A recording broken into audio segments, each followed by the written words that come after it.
Okay, a'udzu billahi samil alim minasy syaitonir rajim. Bismillahirrahmanirrahim. Innal hamdalillah nahmaduhu wa nasta'inuhu wa nastahdi wa na'udzu billahi min shururi anfusina wa min sayyiati a'malina may yahdihillahu fala mudilla lahu wa may yudlil fala hadiya lahu. Wa asyhadu an la ilaha illallah wahdahu la syarika lahu wa asyhadu anna Muhammadan abduhu wa rasuluhu ballaga risala wa addal amanah wa nasahal ummah wa jahada fillahi haqqa jihadihi salawatullahi alaihi wa ala alihi wa sahbihi ajma'in. Amma ba'd. Rabbi shrah li sadri wa yassir li amri wahlul 'uqdatam min lisani yafqahu qawli. Allahumma hdina wahdi bina waj'alna sababan liman ihtada. Fassalamu alaikum warahmatullahi wabarakatuh jami'an. So lahat ng papuri at pasasalamat ay para lamang at nauuko lamang sa Allah subhanahu wa ta'ala, ang Panginoon ng sanlibutan. Tayo ay pumuri, tayo ay dumakila at lumuwalhati sa Allah subhanahu wa ta'ala at magpasalamat sa lahat ng mga biyayang pinagkaloob niya sa atin. Tayo ay magpakupkup sa Allah laban sa kasamaan ng ating mga sarili at kasamaan ng ating mga gawain. Tunay na ang sino mang gabayan ng Allah ay walang makapagliligaw at ang sino mang kanyang iligaw ay walang makapaggagabay. Tayo sumasaksi na walang ibang Diyos na dapat sambahin maliban lamang siya, at si Muhammad ay kanyang huling sugo at propeta sallallahu alaihi wasallam. Eid Mubarak, late, very late, no? Eid Mubarak mga kapatid sa panampalatayang Islam. Naway naging masaya at naging maligaya ang inyong Eid celebration. Maligaya ba? Maligaya, mashallah, tabarakallah, alhamdulillah. So alhamdulillah. Sino yung mga nag-outskirts dito? Out of the town? Sino yung pumunta ng out of malalayong lugar? Hindi bukod sa amin. Kami nag-out of place lang. Mashallah, tabarakallah, no? So ikaw, sabi nga nila, hindi kayang pantayan ang ligayang taglay kapag kasama ang kapatiran. Mashallah, tabarakallah. Alhamdulillah, iba ang energy, iba ang connection, no? Iba ang bigat, no? At dating ng ligaya na kung saan ay sanhi ng pagkakapatid. Mashallah, tabarakallah. Sa totoo lang, no, mas sabi nga ng iba, mas sobrang ligaya pa kaysa kasama yung asawa. Oy, may mga nagsabi ng ganyan, ha? Narinig ko lang, ha? Disclaimer tayo. Baka ako yung tatanungin naman dito. Okay. Hindi naman Oy, mayroon talaga nga. Okay mga kapatid sa panampalatayang Islam, alhamdulillah na may tanggapin mula sa atin ng Allah subhanahu wa ta'ala ang lahat ng ating mga gawaing kabutihan. At gayon din lahat ng ating mga pagsusumamo sa Kanya, higit lalo ang ating pag-aayon ng mga kapatid. At bilang paalala mga kapatid sa panampalatayang Islam, ang isa sa mga hadith ni Propeta Muhammad sallallahu alaihi wasallam, sabi niya, man sama Ramadan thumma ittaba'a sittata ayyamin Shawwal faka'annama sama ad-dahr. Ibig sabihin, sino man ang nag-aayuno sa buwan ng Ramadan entirely at sinundan niya ito ng 6 na araw sa loob ng buwan ng Shawwal, ay ang gantimpala nito ay para siyang nag-aayuno buong taon. Mashallah. At nawa inshallah ay may sakatuparan natin ang pag-aayuno sa buwan ng Shawwal bi'idhnillahi subhanahu wa ta'ala. Okay? Pero mahirap yun sa mga single, no? Sa mga walang kasama sa bahay. At hopefully inshallah makayanan nila. At yan, ang mga kapatid natin ay sinimulan na. Mashallah, sila ay talaga nagpapaligsahan pagdating sa kabutihan. So mga kapatid, although hindi ko naabutan yung yung bang lahat ng kabuuan ng khutbah dahil nga sa tayo ay huli, dahil sa mga sige po, ano yan, mayroon kang sundo? Mashallah, sana, gatas mo, ha? sana all may mga nagsusundo. Okay. So hindi ko nabutan, pero yung buod ng sabihin natin, yung tinatawag na khutbah, ito ay may kinalaman sa impyernong apoy. No, ang tanong, handa na ba kayo sa impyernong apoy? Handa? Handa talaga siya. Delikado yan, ha? Okay. Sabi na, handa na inshallah ay mailigtas. Hindi makapasok ha sa impyernong apoy. A'udhu billah. Yadan billah, no? So ito ay may kaugnayan sa impyernong apoy. Although yung impyernong apoy na talakayan mga kapatid, ito ay napakalawak na subject. Napakalawak. Actually ay meron na akong I think tatapos na ata 'yun, no?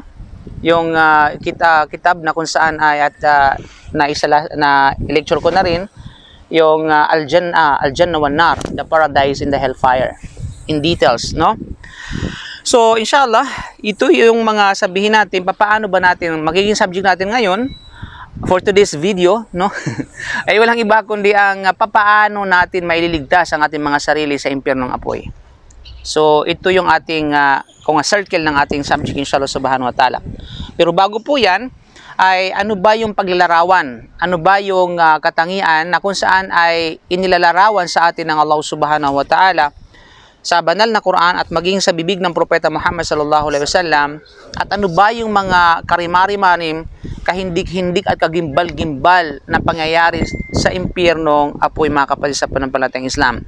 At ano ba yung mga gawain na makapagliligtas sa atin na sa pamamagitan nito tayo ay may ahon at tayo ay maprotektahan sa laban sa impyernong apoy, mga kapatid? So bilang pambungad, mga kapatid sa pananampalatayang Islam ng paksa, unang-una ito'y paalala sa aking sarili, gayon sa atin lahat, na bilang mga tao, dahil sa nandito sa atin yung puso at nandito sa atin yung tinatawag na free will, walang duda ang mga puso natin ay nangangailangan ng pagpapaalala at nangangailangan ng warning, no?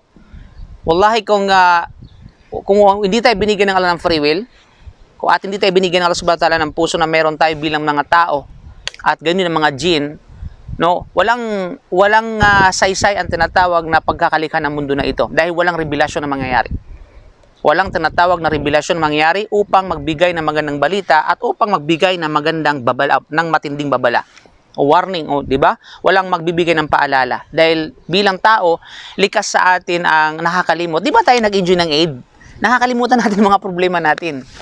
Di ba? Pagkatapos noon, malungkot na naman tayo kasi na naman ang mga problema natin. Di ba? Back to normal, back to reality. Lalo pa sa mga walang sahod, pasensya na po ha. Malinaw? Lalo pa sa mga may issue dyan, sa mga may ikama, no? Talagang hindi maiwasan talaga na wala naman akong pinaparinggan, no, mga kapatid sa pananampalatayang Islam, no? Lahat man naman tayo, pero iba sa atin may mga iba't ibang issue ng ikama. Diba? So, hindi bumabalik sa ating mga isipan yung mga problema na ito. Diba? So, ibig sabihin, minsan nawawala sa atin, nakakalimutan natin yung mga bagay, yung mga certain thing, na kung kaya nangangailangan ng sabihin natin ang pagpapaalala. Even the paradise in hellfire. Diba? Sa sobrang kalungkutan natin, nakakalimutan natin ang paraiso. 'Di ba? Nakakalimutan natin ang pagtitimpi na ang bunga nito ay paraiso. Dahil din sa sobrang kasiyahan natin, nakakalimutan natin ang tinatawag na impyerno. 'Di ba? So kaya nga't pinaalala sa atin ng Propeta Muhammad sallam na mag-ingat tayo at i-minimize natin yung paghalakhak na halos yung ngalangala ay talagang may luluwa na kaluluwa, no, kapag humalakhak ka. Dahil ito ay nakapagpapapatay ng puso ng tao. At kapag namatay ang puso ng tao, nakakalimutan niya ang impyernong apoy. Malinaw? Kaya naman mga kapatid, likas sa atin na kinakailangan ng puso ang pagpapaalala. Matinding pagpapaalala at gayon din pagbibigay ng tinatawag na babala. Diba? Sa mga law, sa mga kahinatnan at kung anumang katulad nito. At of course ay inshallah ay ipaalala natin sa ating mga sarili kung paano tayo binigyan ng terrorize ng Allah subhanahu wa ta'ala. Paano tayo tinakot ng Allah subhanahu wa ta'ala. Paano tinakot niya ang kanyang alipin, ang kanyang puso, ang puso ng kanyang alipin, mga kapatid sa pananampalatayang Islam. Paano nagbigay ng warning sa atin ng Allah subhanahu wa ta'ala dahil tunay na ito ay nagbibigay ng kaayusan sa atin at nagbibigay ng tinatawag na katuwiran sa atin, higit lalo sa objective ng ating buhay, kung paano tayo nilikha ng Allah subhanahu wa ta'ala at walang iba kundi ang sambahin siya, at ang ating ultimate goal ay walang iba kundi ang paraiso at may ahon sa impyernong apoy. Nasallallahu al-afiyah, no? Kaya sinabi ng Allah subhanahu wa ta'ala bilang tinatawag na warning, sabi niya, fa'anzartukum naran talazza. No? Fa'anzartukum. Kaya't naman ay nagbigay ako ng warning sa inyo. Ako ay nagbigay ng inzar. Ang inzar ito ay babala, mga kapatid, no? Ang Allah mismo nagsabi niyan Although ang Propeta Muhammad sallam siya pinadala bilang babala at bilang magandang balita, pero sa aya na ito, ang Allah mismo nagsabi na siya ang nagbigay ng warning sa atin, mga kapatid sa pananampalatayang Islam. Okay? Naran, ano yung warning na binigay ng Allah sa atin? Naran talazza. Impyerno, na kung saan ay blazing fire. Okay? Anong blazing sa Tagalog? Naglalagablab, no? Naniningas, no? Na mga naapoy, mga kapatid sa pananampalatayang Islam. Ito alam natin, no? Yung paglalagablab ng apoy, di ba? Pag nakita sa mga balita kung paano naglagablab, tayo ay nagpanik. Di ba? Tayo ay, kumbaga, natatakot tayo. Higit lalo kapag kapitbahay na natin yung nasusunog. Iyadan billah. Di ba? So, ang iba na nasunugan, pag lumalabas, ay halot hubot-hubad. Hindi na kaya magdamit pa. Dahil sa sobrang takot, mga kapatid. How much more ang totoong apoy ng impyerno sa araw ng paghuhukom. So walang duda, ito ay babala sa atin ng Allah subhanahu wa ta'ala na binigyan niya tayo ng warning na nagbibigay ng, kumbaga, nagbibigay takot sa ating mga puso na walang iba kundi ang naglalagablab na apoy ng impyerno.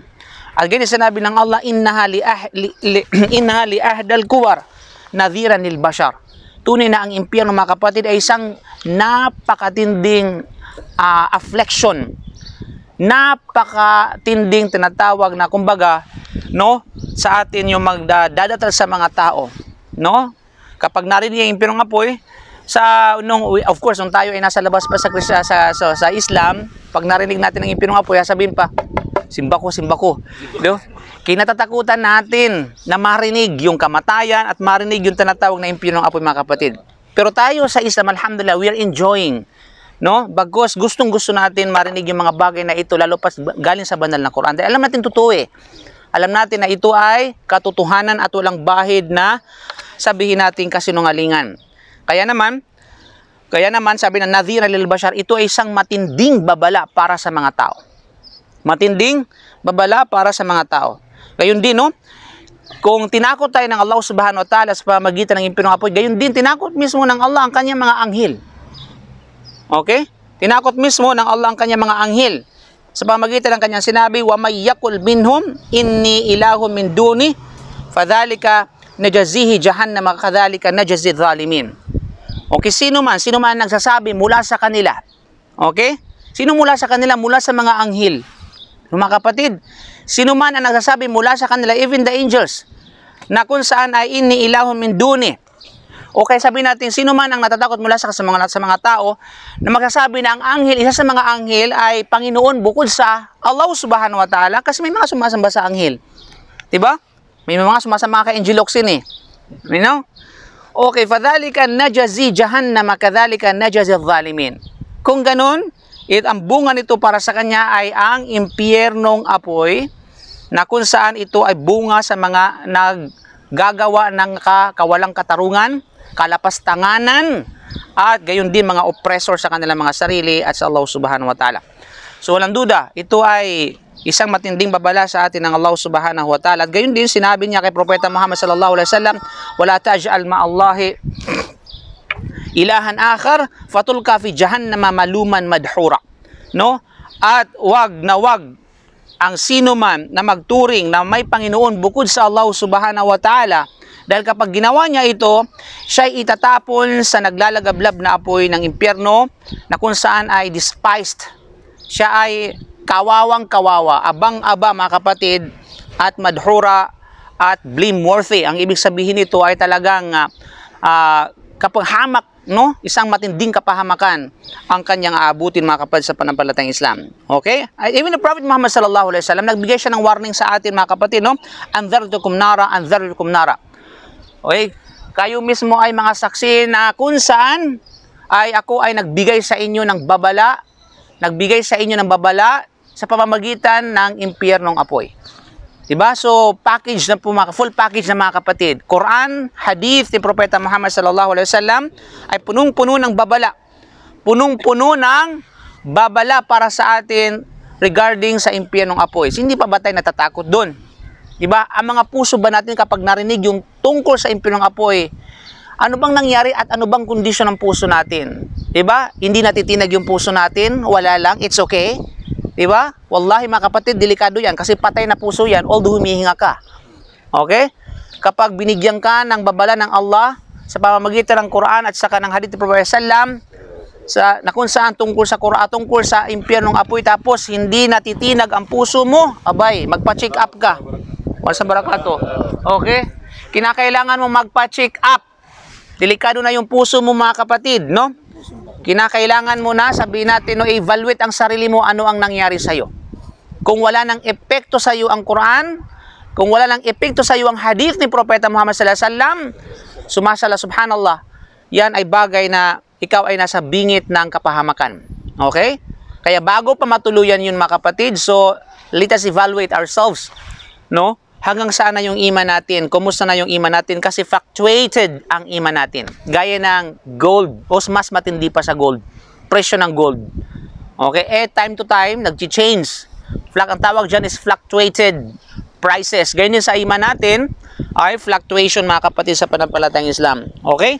Kaya nga marami ang nakasaad sa hadith. Kaya nga sa Rasulullah, ittaqun nara walau bishaqqi tamra. Iligtas ninyo, katakutan ninyo ang impyernong apoy, even the half of a date.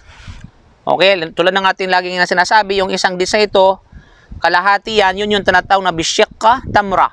Yun yung kalahati ng isang buong datilis. So katakutan ninyo ang impyernong apoy at iligtas ninyo ang inyong mga sarili sa pamamagitan nito, no? Fa inna lam tajid fa bikalimatin tayyiba. Dahil kung wala kang makikita na paprotektahan mo ang yung tinatawag na sarili sa impyerno sa pamamagitan ng kalahating dates, at least, okay, magsabi ka ng mabuti. Magsabi ka ng tayyiba. Ang tayyiba, ito ay katangian, ito ay description, ito ay adjective, mga kapatid, na nagpapahiwatig sa tinatanggap ng Allah subhanahu wa ta'ala. Okay? In Allah la yaqbalu illa tayyiba. Ang Allah ay hindi niya tatanggapin ang bagay mula sa kanyang alipin, maliban lamang sa tayyib, maliban lamang sa halal, maliban lamang sa mabuti, maliban lamang sa pinahintulutan niya sa kanyang batas, mga kapatid. Okay? So kung wala tayong makita ang datilis, hatiin natin. Paano yung yan, ustads? Pag nakakita ba ako ng di sa hatiin ko, ligtas na ako sa impyernong apoy. Ang galing mo mag-isip, no? O ako lang nakaisip nun. You know? So ibig sabihin, ang ibig sabihin nun ay mamigay ka. No? Mamigay ka ng sadaka. No? Hindi naman, kapatid. So paano pa yung isang buong pandesal? Malaki-laki na yun. You know? So ibig sabihin, huwag nating maliitin yung mga bagay na binibigay natin. Na although sa paningin ng iba ay napakaliit, pero sa paningin ng Allah, ito ay napakalaki para sa iyo dahil sa ikhlas na ginagawa mo para rito. You know? So anything na meron tayong ginagawang kabutihan towards our brother, towards our sisters. Okay, mashallah, tabarakallah. Ba't umiti kayo pag mga sisters ang pinag-uusapan natin dito? Yung mga kapatid ay tayo ay sabihin natin, nahaluhan natin ng flavor of ikhlas. You know? Ano natin ang tinatawag na sangkap ng ikhlas sa ating mga puso upang ito ay tanggap. Kapag nagpapagatsa ka, kailangan may ikhlas. Kung nagpapa-half million ka, kailangan tinatawag mayroong ikhlas. Muli mga kapatid, dahil ang impyernong apoy ay inihahanda sa mga taong kasalungat nito, higit lalo sa mga taong walang panampalataya o iddas lil kafirin. Sabihin, ito inihanda para sa mga walang pananampalataya. So, it is a very vast topic, mga kapatid, na may kaugnayan sa bagay na ito. Now, let's talk about ano ba yung mga kasangkapan o mga gawain na kung saan magpapaligtas sa atin, inshallah subhanahu wa ta'ala, sa naglalagablab na apoy ng impyerno. You know? So, actually, napakarami, mga kapatid. Kaya nga, ginawang iba't ibang mutanawa, kumbaga, ginawang iba't ibang mga pamamaraan sa atin ng Sharia upang sa ganun ay mailigtas tayo sa impyernong apoy kapag ginawa natin ito, kasi alam natin, bawat isa sa atin magkakaiba-iba ang kapasidad, ang kakayahan, mga kapatid. Magkakaiba-iba, mga kapatid, sa panampalatayang Islam. Hindi ang kakayahan ni brother ay hindi katulad ng kakayahan ko, ang kakayahan ko ay hindi katulad ng kakayahan ng iba sa inyo. Kahit tayo, no, may mga certain thing na parehas tayo ng kakayahan, parehas tayo magaling doon, no? May mga ibang bagay, hindi tayo magagaling sa ibang mga bagay. Ang iba magaling sa Quran, ang iba hindi. Ang iba magaling sa basketball, ang iba hindi. Ang iba magaling sa pagpakyut, doon lang sila magaling, no? Ang iba hindi, no? Okay. May mga kapatid. Oo naman. Marami ang mga ganyan. Marami akong kakilala mga ganyan. Oh, magaling sila, no? Magaling sila magmayabang sa kanilang kagwapuhan. Sabi nga nila, no? So, yun yung mga kapatid sa pananampalatayang Islam. So, hindi tayo magkakaparihas ng kakayahan, ng kapasidad, even sa pagsamba sa Allah subhanahu wa ta'ala. Hindi tayo magkakatulad. May mga iba, mashallah, very focus sila sa mga ibada na mutatawwa. Ibig sabihin ay yung mga ibada na kung saan voluntarily. Okay, pero pagdating sa mga obligatory, medyo may mga sablay sila. Ang iba naman magaling sa mga obligatory, pero kulang-kulang sila pagdating sa tinatawag ng mga voluntary. Diba? So, hindi talaga, kahit hindi natin kaya, sobrang tulad lagi ko na sinasabi, hindi natin kayang gawin sa lahat ng pagkakataon, sa lahat ng sitwasyon, ang lahat ng sunan ng Propeta Muhammad sallallahu alaihi wasallam. Kaya iniiba-iba ito ng Sharia. Okay? Kaya kung alam mo na dito ka, sabihin natin mas comfortable ka dito sa bagay na ito pagdating sa pagsamba sa Allah, then pagbutihin mo 'yon. Pagbutihin mo 'yon mga kapatid. Alam ba, although alam mo na sa ibang bagay ay hindi ka tagilid ka. Okay? Ibang bagay na tinatawag tagilid. Halimbawa, mas marami ka pa, ayun, alam mo 'yon, mas marami ka sa palagay mo, mas marami kang gantimpala pagdating sa tinatawag na sadaka, di kaysa sa pag-aayon ng mga voluntary. Then, you have to excel, okay? You have to excel with that. Kailangan pagbutihin, galingan mo doon. Kasi we don't know kung saan tayo mag-i-excel pagdating sa araw ng paghuhukom. Diba? So, doon na lang natin, doon lang tayo kita-kita sa lang tayo sa araw ng paghuhukom mga kapatid sa pananampalatayang Islam. Doon natin malala at doon ilalantad ng Allah subhanahu wa ta'ala sa atin ang lahat ng ating mga gawain. Kung ikaw naman ay talaga may mga bagay, masyara't barakallah, pag ng ibang tao talagang cling pagdating sa pagdawa at doon sila magaling. Diba? Dahil doon nila pinagbutihan. At ang iba naman ay hindi doon, hindi sila nakafocus doon. Sa ibang bagay sila nakafocus. Ang mahalaga, ito ay pagsamba sa Allah subhanahu wa ta'ala, ito ay pinahintulutan ng Allah, ito ay tayyiba na tinatanggap ng Allah subhanahu wa ta'ala, at inshallah pagbutihin natin ang bagay na meron tayo, na ipinagkalob sa ating kakayahan ng Allah subhanahu wa ta'ala. So narito po yung mga iba't ibang gawain na sinadjust sa atin ng Quran at sa Sunnah sa pamamagitan ng pagpapahayag ng ating mga scholar, paano tayo mailigtas sa impyernong apoy mga kapatid. Ang una at ang pinakamahalaga lahat, tahqiqu ikhlasi tauhid lillahi ta'ala. Ibig sabihin mga kapatid, ito yung pagpapatutuo at pagiging yung authenticity ng ikhlas. Pagsasakatuparan ng ikhlas, no? At ikhlas sa kaisahan ng Allah subhanahu wa ta'ala. So kinakailangan, totoo ang ikhlas, no? Totoo ang tinatawag na tauhid mo. Kasi may mga nagsabi na, of course, ang tauhid kinakailangan napakahalaga, pero may mga certain point na nahahaluan ng kanyang tauhid. Okay? Nahahaluan ng kanyang tinatawag na tauhid. Diba? Sa mga bagay, halimbawa sa mabuting gawain natin, even sa ating mga pagdarasal, maging sa ating mga sadaka, maging sa ating mga kawang gawa, sa anumang mga bagay na ipinag-utos ng Sharia, talagang minsan prone tayo sa tinatawag na shirk. At minsan, inaalaw natin yun sa ating mga puso na hindi natin namamalayan mga kapatid. At yun ay walang iba kundi yung pagpapakitang tao. Yung mga pagiging sabihin natin, no? Yung may halo na gagawin mo ito dahil para kay brother, para kay sister. No? Gagawin mo ito dahil bakit? Dahil nakikita ko ng social media. Sayang naman yung mga ads. No? Sayang naman yung mga revenue na nakikita natin sa YouTube at saka sa ating Facebook. Di ba? Yung mga stars dyan. Sayang naman yung mga stars. So, minsan, yung tao, nahahaluan. In a certain point, yung mga bagay na ito, yung kanilang kabutihan, yung kanilang pagdadawa, yung kanilang sabihin natin, pagbabahagi ng kaalaman, yung kanilang gawaing kabutihan, na supposedly ito ay para lamang sa Allah. So, dito mga kapatid, nafi-fade ng unti-unti yung ating tinatawag na tauhid. Kasi yung mga bagay na ito ay para lamang sa Allah talaga. So, kailangan i-overcome natin. Sa tuwing gagawa tayo ng kabutihan, gagawa tayo ng anumang pagsunod, lagi natin i-refresh sa ating mga kaisipan yung ikhlas. Kasi ganun tayo inutusan ng Allah subhanahu wa ta'ala. Tandaan natin, lahat ng ating gawain dapat ay para sa tinatawag na tauhid. Lahat. Supposedly, sa totoo lang, lahat ng gawain natin without any exemption. Lahat ay bahagi ng pagkakalikha natin. Yun yung purpose dapat. Ano yung purpose? Bakit yung mga bagay na ito nilikha tayo? Anong sabi ng Allah? وَمَا خَلَقْتُ الْجِنَّ وَالْإِنسَ إِلَّا لِيَعْبُدُونَ. I would like to educate you this ayah. Napakahalaga ng ayah na ito. Lagi nating ginagamit yung ayah na ito sa ating da'wa, but we didn't really understand, no?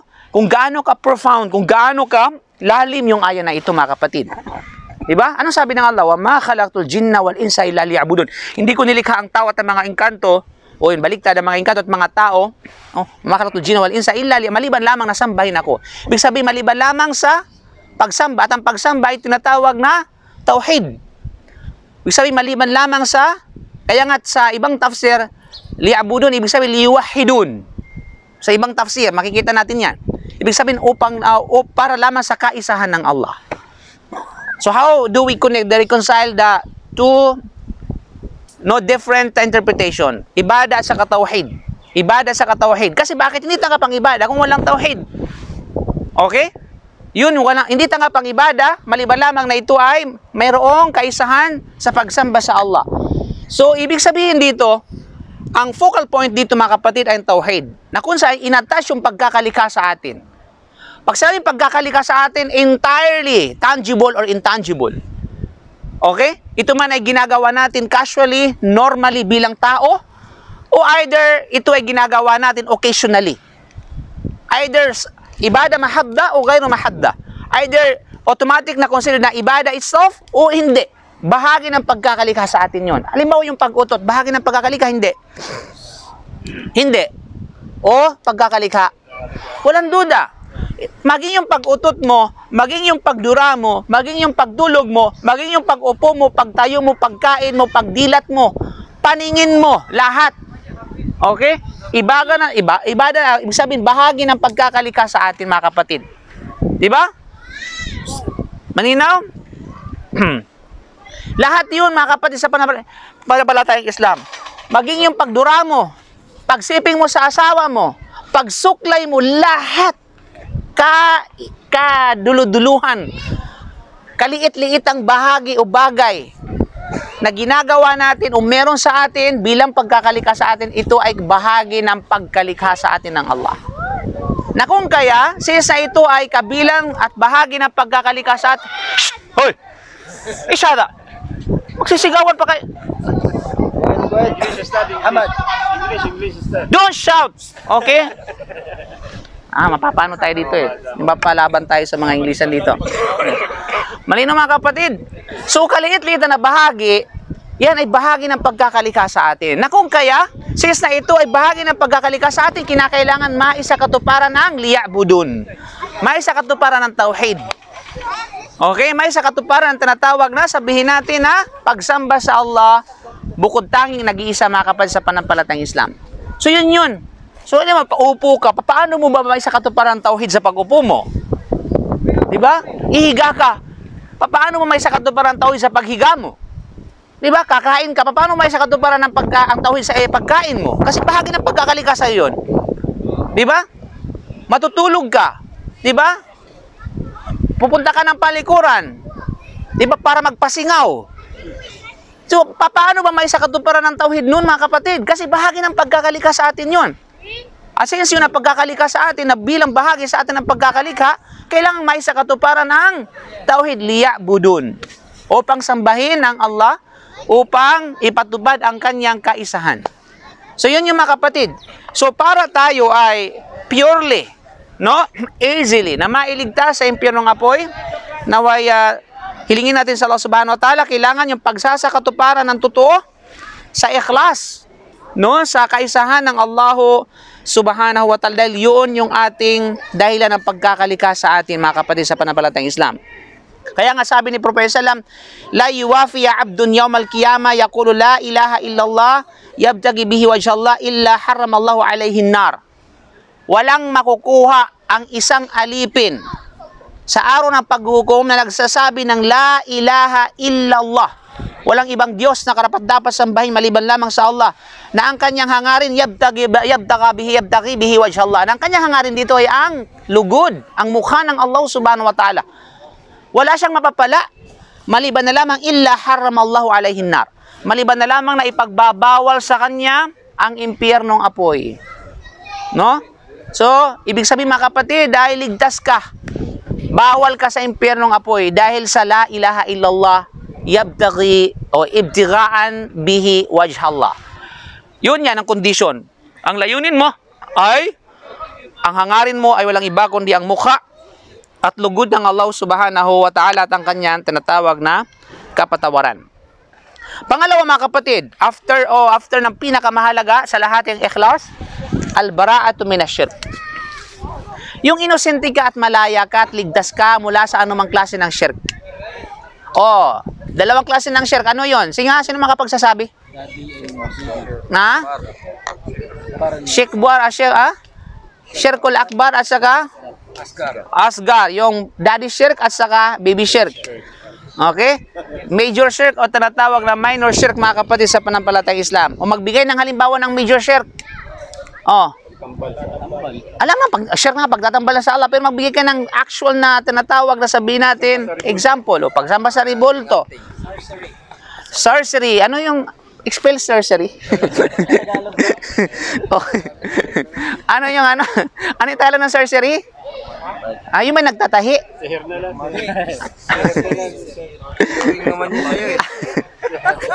Sis. Okay. Witchcraft. Lalong pinalalim mo.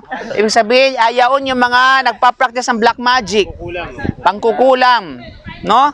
O anumang katulad dito mga kapatid. Yung minor shirk naman. Ano ang example ng minor shirk? Celebrate ng ano? Pamahiin. Ito yung mga, sabi natin yung mga ano. Okay?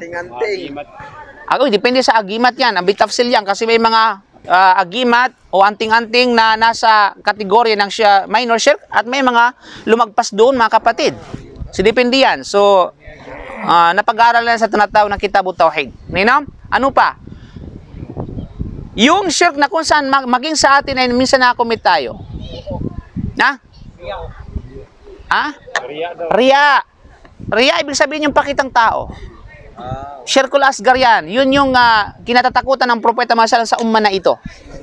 Na kung saan gumagapang sa pagitan ng kanyang umma sa mga puso nila na hindi nila namamalayan na nasa kanila at pinatuloy nila sa kanilang mga puso. Yun yung tinatawag na pakitang tao mga kapatid sa panampalatayang Islam. Okay lang sana kung pakitang hayop pakitang tao Okay. So yan mga kapatid. Kaya nga sa man mata la yushrik billahi syai'an faqad haramallahu alaihi nar. Sino man ang binawian ng buhay, yumao, na kung saan hindi siya nagtatambal sa Allah subhanahu wa ta'ala, ay tunay na ipinagbabawal sa kanya ng Allah ang impyernong apoy. Naway ibilang tayo ng Allah mula sa mga ito mga kapatid. Allahumma amin. At kabilang sa dahilan para tayo maging ligtas sa impyernong apoy, insyaAllah, su'alullah ta'ala wal isti'adh bihi minha. Ito yung pagsusuma mo sa Allah, yung hingin mo sa Allah. Hingin mo sa Allah na ikaw iligtas sa impyernong apoy. Okay? Hindi yung kampante ka lang. Muslim naman ako Alam ko na. Okay? Maliligtas ako sa tinatawag na impyernong apoy. Unang-una, walang assurance ang isa man sa atin kung ano ang dahilan at kung ano ang kondisyon sa kanyang pagkamatay. Marami ngayon active ngayon sa pagdarasal, active sa sala, active sa mga ibada, pero sa pinakadulo ng kanyang buhay, nakagawa siya ng shirk. Iyadan billah. Sa pinakadulo ng kanyang buhay. Marami mga kapatid. So, may mga iba naman na gumagawa ng kabalastugan sa kanilang entirely life.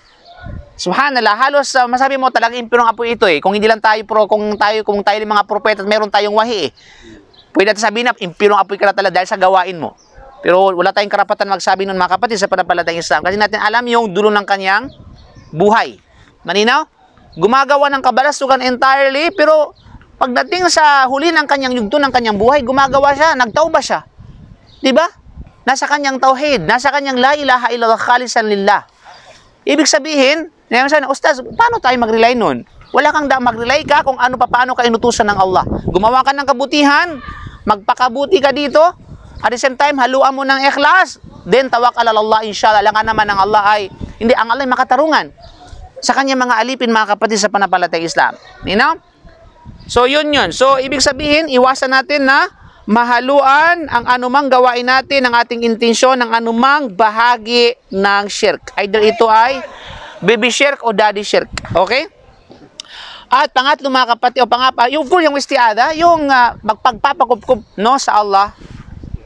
Istiada. Hingin natin sa Allah subhanahu wa ta'ala na tayo ay, ang sabi ng Rasulullah, sabi ng Allah subhanahu wa ta'ala ng Quran, alladhina yaquluna rabbana innana amanna faghfir lana dhunubana wa qina adhaban nar. Mismo example yan sa banal na Quran, na mismo yung mga mananampalataya ay hinihiling nila sa Allah na sila iligtas sa impyernong apoy, at hinihiling nila sa Allah subhanahu wa ta'ala na sila ay nagpapakupkup, no, na naway sila ay sabihin natin protektahan ng Allah sa bagay na ito. Ang sabi ng Allah, alladhina yaquluna rabbana, yaong mga nagsasabi na Panginoon namin, inna na amanna, tunay at katiyakan na kami ay naniniwala sa iyo at sa mga kautusan mo, kaya naman faghfir lana, patawarin mo kami ang aming mga pagkakasala, dhunubana wa qina adhaban nar, at iligtas mo kami sa impyernong apoy. So, hilingin natin yung sa ating pagdudua mga kapatid. Kapag tayo nagsusujud, kapag tayo nagruruko, kapag tayo ay nagdudua, huwag natin kaligtaan yung paghingi sa Allah sa bagay na ito mga kapatid. Okay? Kaya nga't isa sa mga hadith ni Prophet sallam, man sa'alallah al-jannah thalatha marrat. Sino man ang humihiling sa Allah ng paraiso ng 3 beses. Qalat al-jannah, Allahumma adkhilul jannah. Sasabihin ng anghel sa iyo, o Allah, papasukin mo siya sa paraiso. Allahumma nas'alallah al-jannah, Allahumma nas'alallah al-jannah, Allahumma nas'al al-jannah. Okay? Hinihingi natin sa Allah na 3 beses o higit pa na tayo ay papasukin ng Allah sa paraiso. Alam mo, kapag ginawa yan, mismo magsasabi ang anghel sa Allah sa kanyang tagapaglikha, o Allah, papasukin mo yung taong ito sa paraiso. Kapatid, mahirap pa sabihin yon? Okay? Mas mahirap yung wala kang sahod, no? Sa totoo lang. Malinaw? Mas mahirap yung wala kang trabaho. Di ba? Mas mahirap yung natatalo ka sa basketball. No? Okay? Hindi. Di ba yung nagtatawaf? May nung sabi natin di ba nagkaroon ng trending? Fulus.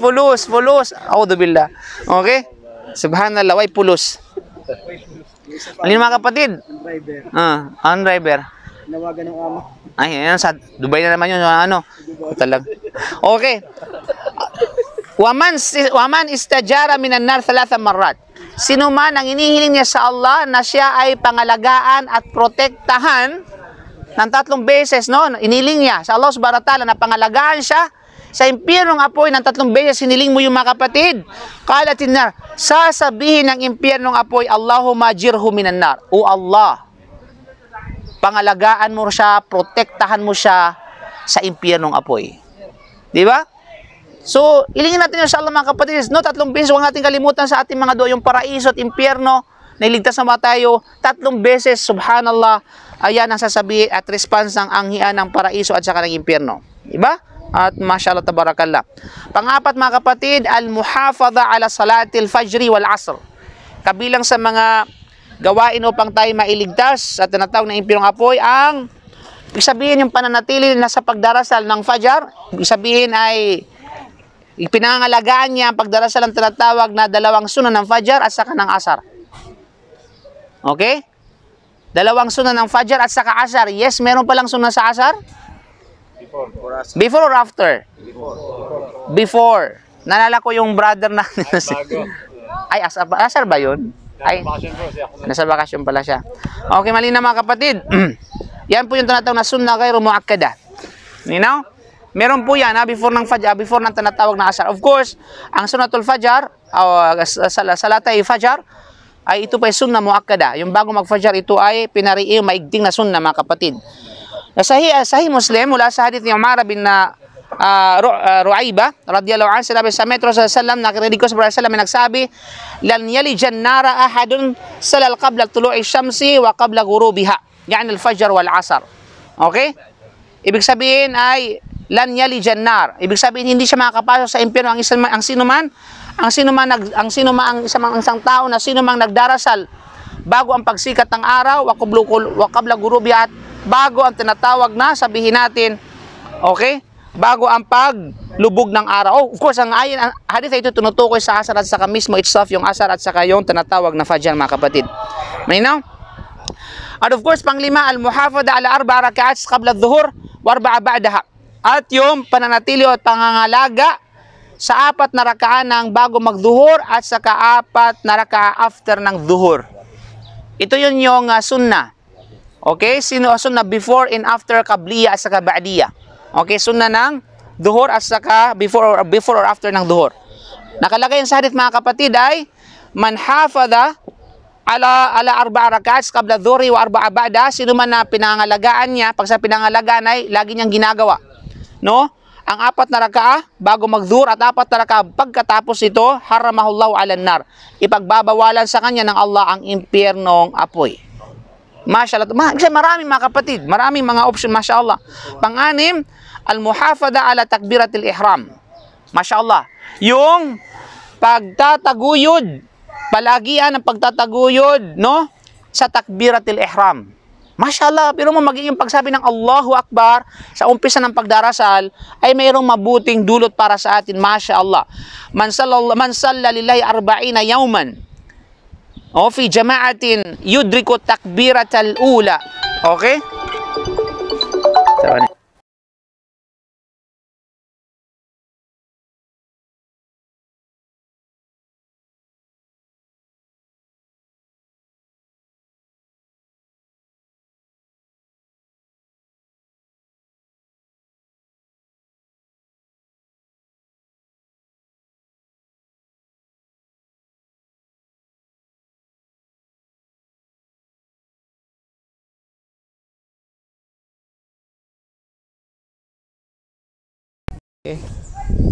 So yun mga kapatid sa pananampalataya Islam, no? Sino man, no? Sino man ang nagdarasal para sa Allah ng 40 yaman ng 40 days. 40 days mga kapatid, hindi sinasabi lalabas ka na parang sa 40 days, okay? Fi jama'atin, kasama yung congregational prayer, yudrikot takbiratul ula, na naabutan niya ang unang takbir. 40 days, ha? Masyaallah, kaya ba natin yan? Pero parang mahirap yan. Mga pagdarasal natin pala, mga pangagawain pa lang natin, no? No? Pero ito yung nakasaad, kutiba lahu bara'atan. Kapag nagawa mo yun, napagtagumpayan mo yun, itatala para sa iyo ang 2 baraa. Pag sinabing 2 baraa, kalayaan, mga kapatid, malaya ka rito, protektado ka rito, at hindi ka matatouch, masasagi, mga kapatid. Bara'atun minan nar o bara'atun minan nifaq.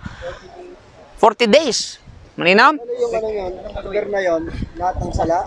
Anong gagawin 40 days? Tutunga nga ka lang, okay?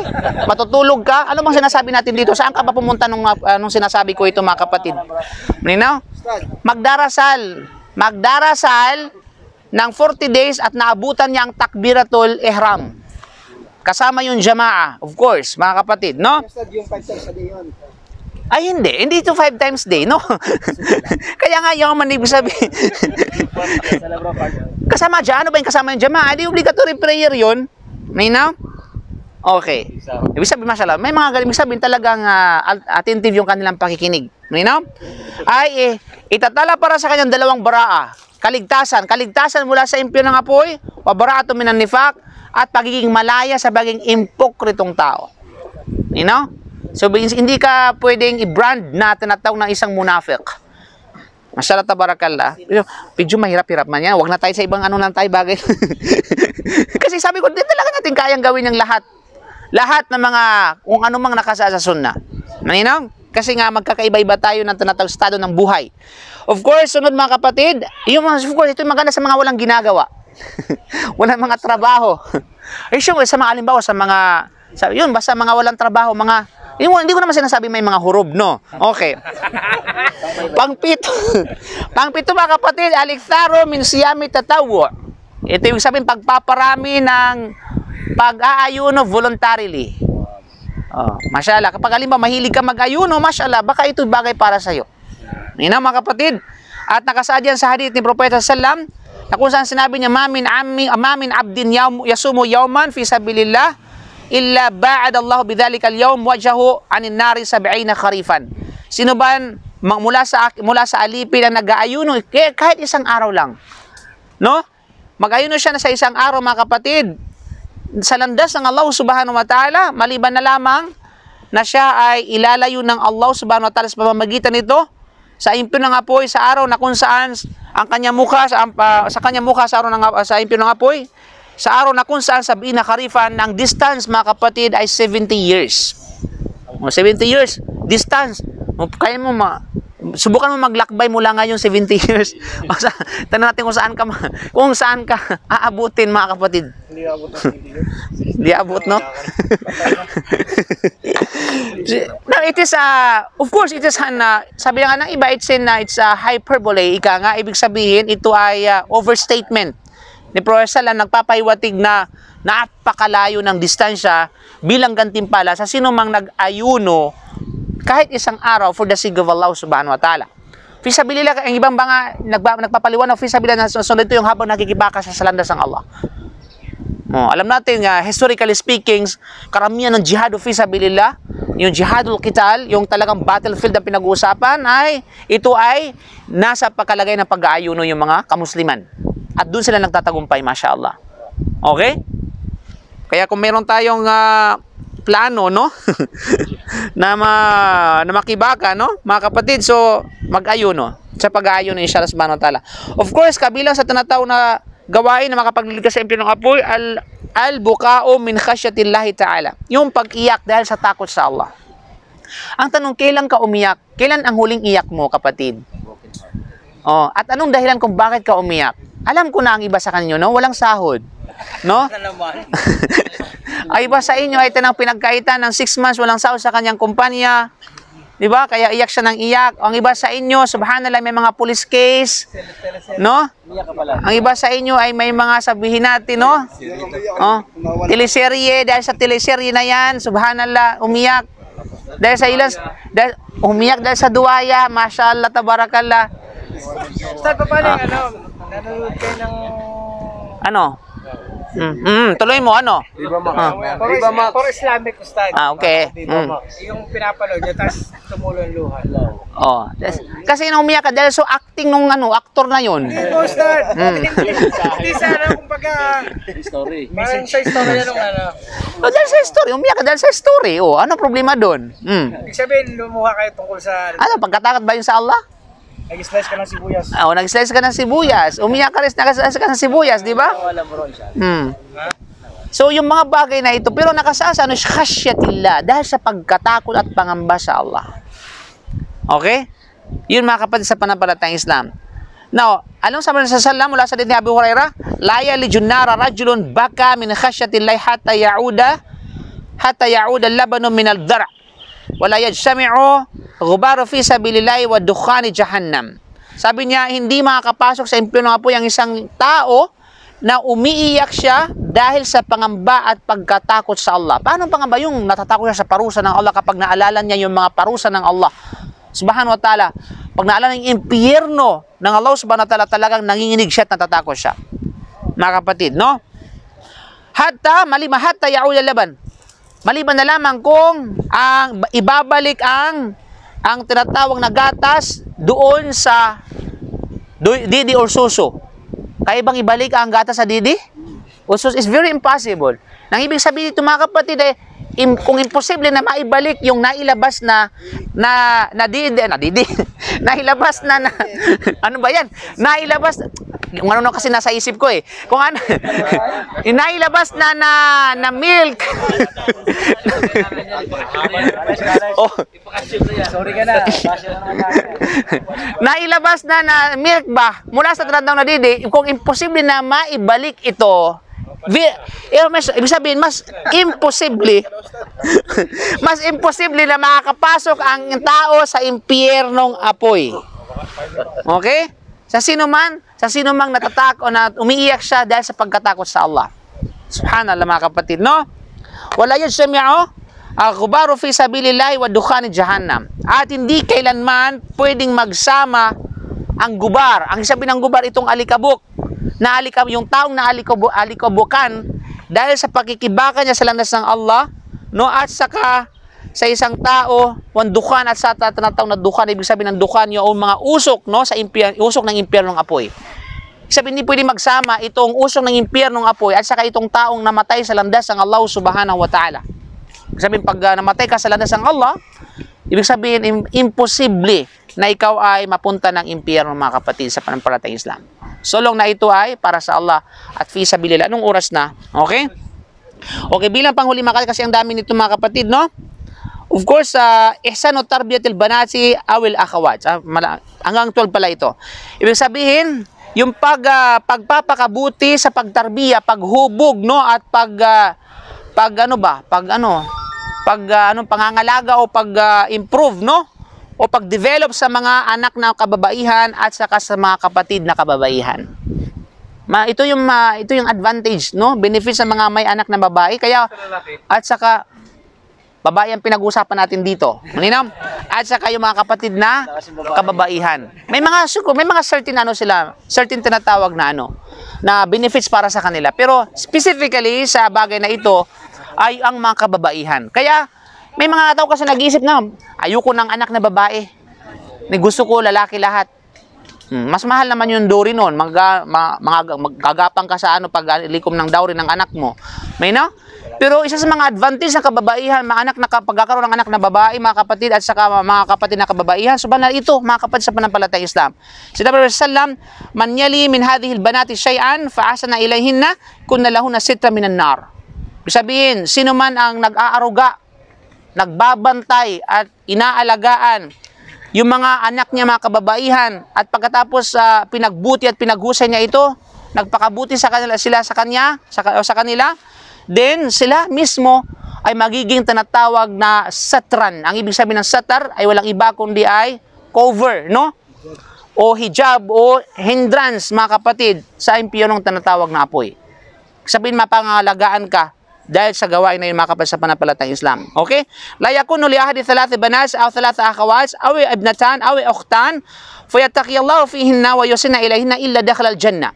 Sabihin, walang sino man sa isang lalaki na kung saan meron siyang 3 anak o kaya 3 kapatid na babae o kaya 2 anak na babae o kaya 2 kapatid na babae, na pagkatapos sila ay natatakot sa Allah sa kanila at pinaghusayan nila, nagpakahusay at nagpakabuti siya sa kanila, maliban lamang na siya ay makakapasok ng paraiso. Mashallah. Of course, at gayon din mga kapatid, no? Man radda an irdi. Okay, yung pagtupad sa anumang tanatong na pangailangan ng iyong kapatid. Halimbawa, ang kapatid mo ay kailangan ng ganito at tinupad mo yun, mga kapatid. Subhanallah, wag mong maliitin yan. Kasi ito yung gantimpalan yan, mga kapatid. Ang sabi sa man radda an ardi akhihi raddallahu an wajhihi an yawm al-qiyamah. Sino man na kung saan ay tinupad, no? Kung ano man yung pangangailangan ng kanyang kapatid, higit lalo ang kanyang moral, pinangalaga niya ang moral ng kanyang kapatid, ay ganun din, ito ay tutumbasan ng Allah subhanahu wa ta'ala na kung saan ang kanyang mukha ay lalayo mula sa impyernong apoy sa araw ng paghuhukom. You know? At of course, second to the last, as-sadaqatu walau bil qalil. Yung pagbibigay ng sadaka, kahit pa ito ay kakaunti, mga kapatid. At ganyan bilang panghuli, al-muhafada alal baqiyati salihat wa hunna al-manjiyat. Ibig sabihin, yung pangangalaga sa mga natitirang mga kabutihan. Okay? Pag pinangalagaan mo ang tinatawag na ibang mga kabutihan bukod sa mga nabanggit natin, then pinaghusayan mo ito, inshallah subhanahu wa ta'ala, bilang pangkala, generally speaking, inshallah ikaw ay ililigtas ng Allah mula sa naglalagablab na apoy ng impyerno. Okay? So alhamdulillah, naway na ilingin natin sa Allah subhanahu wa ta'ala, mga kapatid, na tayong lahat ay sama-sama natin, no, na makamit ang tagumpay sa araw ng paghukom, at naway ipagkalob sa atin lahat, sa atin mga kapatid sa pananampalatayang Islam, ang tinatawag na kaligtasan sa impyernong apoy, at naway ipagkalob din sa atin ang Jannatul Firdaus ng Allah subhanahu wa ta'ala sa araw ng paghuhukom. Kung paano tayo pinagsama ng Allah dito sa lugar na ito, at naway maging saksi sa mga araw na ito ang anumang nilikha ng Allah subhanahu wa ta'ala, yan ay sa araw ng paghuhukom, at ganoon din tayo pagsamahin ng Allah sa kanyang paraiso ng walang paglilitis. So maraming salamat po sa inyong oras, sa inyong pakikinig. Jazakumullahu khair wa akhiru da'wana alhamdulillah subhanaka bihamdika asyhadu an la ilaha illa anta astaghfiruka wa atubu ilaik. Assalamualaikum warahmatullahi wabarakatuh.